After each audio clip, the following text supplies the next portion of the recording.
All right, today we're talking about a city in Germany. It's called Bielefeld. It's in the state of North Rhine-Westphalia. And, well, honestly, that's pretty much all there is to it. A totally normal, mid-sized German city. Or so I thought. Normal? You're already starting with the central lie. Right. Okay. Look, here are the facts. The population is around 340,000. It has a university, a castle, even a professional soccer team. It has all the things a city is supposed to have. These are just verifiable data points. Or are they? Are those really facts? Because for decades now, thousands upon thousands of people have been absolutely convinced that every single thing you just said is nothing more than a carefully built lie. They believe that the city of Bielefeld, well, it just doesn't exist. So the whole point here isn't what Bielefeld is. The real question, the one we need to actually investigate, is if Bielefeld is. We have to stop treating its existence as a given. It's a claim, and that claim needs to be proven. A claim? Okay, I'll play along. But an idea this big, where does something like that even come from? You can't just wake up one day and decide a city with over 300,000 people in it isn't real. There has to be a source for all this. Oh, there is. And to understand it, we have to go all the way back to 1994, to the early days of the internet. A student, a guy named Achim Held, he posted this really simple message on a forum. It just said, Bielefeld, there is no Bielefeld. He claimed it was all an illusion, a kind of mass hallucination created and maintained by a secret group he called SIE. And SIE is just the German word for them. It's intentionally vague, you know? A faceless, shadowy entity. They are the ones behind the lie. They built the roads that lead to nowhere. They faked the satellite images. They paid actors to pretend to be citizens, all for reasons we're only now starting to piece together. And here's the genius of it, the core logic of the theory. It's a perfect trap. If you show me a map with Bielefeld on it, I just say the map is fake, it's part of the conspiracy. If you introduce me to someone who says they're from Bielefeld, well, they're obviously an operative working for them. Any piece of proof you offer against the conspiracy just becomes another piece of proof for it. Wait a second, hold on. The creator, this Achim Held guy, he has said over and over again that he wrote that post as satire. It was a joke. He specifically designed it to make fun of how conspiracy theories work by creating a logic loop that you can't argue your way out of. It wasn't ever meant to be serious. That's what they want you to believe, that the man who stumbled upon the truth and exposed it was just joking. But you know what? It doesn't even matter what his original intention was. The idea took on a life of its own because it connected with a truth that people already sensed. It's evolved way beyond a simple forum post. It's now a complex, multi-layered belief system. Exactly. It's not just one simple theory anymore, and this is where it gets really fascinating. There are now three main schools of thought about who them really are and what the true purpose of the Bielefeld illusion actually is. So first up, you've got the Mossad theory. The people who believe this point to the city's significant Jewish history as their main piece of evidence. They claim that Mossad, the Israeli intelligence agency, literally constructed the city as a secret base of operations right in the heart of Europe, hidden in plain sight. Right.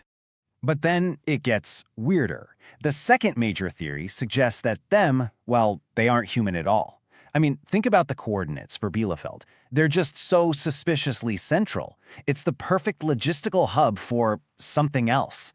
The city, they say, is just a cover for an alien landing site, perfectly concealed by the dense Teutoburg forest. And then there's the darkest theory of them all, that Bielefeld isn't a physical place at all, not even a fake one.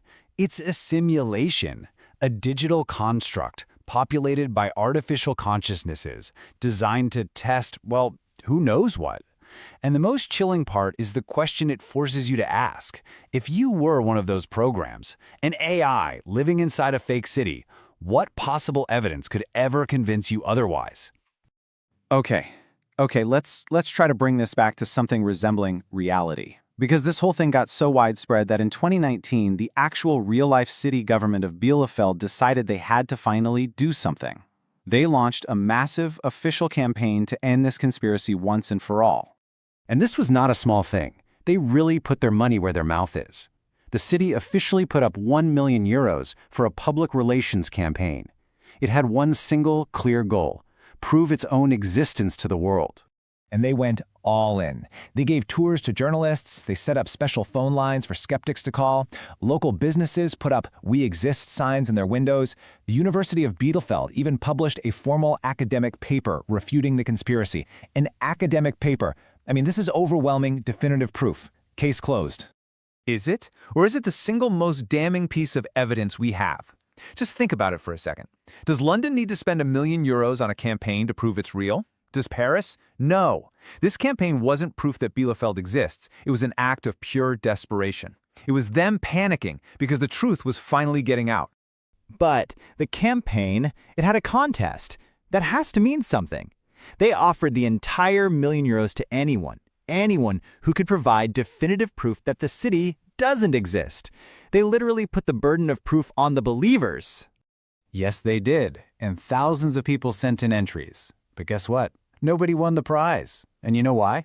Because the judges, the very people who were deciding if the proof was good enough, were faculty members from Bielefeld University. The fox was literally guarding the hen house. It was nothing but a show trial. And this all brings us right back to the creator, Achim Held. Just look at what he said back in 2019. He doesn't sound like a guy telling a joke anymore, does he? He sounds like a scientist watching his experiment unfold exactly as predicted. He created a psychological trap, and for 30 years, he's just watched people walk right into it, proving his point about belief and logic more powerfully than he ever could have imagined. So it's not even about the evidence. The campaign, the contest, all of it, it just feeds right back into the loop. The harder you try to disprove it, the more you just prove that the cover-up is real, and that it's incredibly well-funded. It's a system that's designed to be inescapable. Exactly. So we're not really talking about a city anymore, are we? We're talking about the fundamental architecture of belief itself. This whole thing shows how a perfectly sealed narrative, one where any denial just becomes confirmation, can be way more powerful than any amount of physical evidence. Which leaves us here.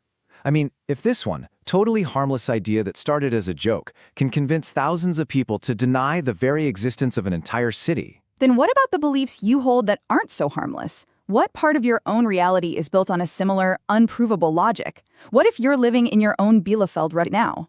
The existence of Bielefeld Germany. Status: unresolved.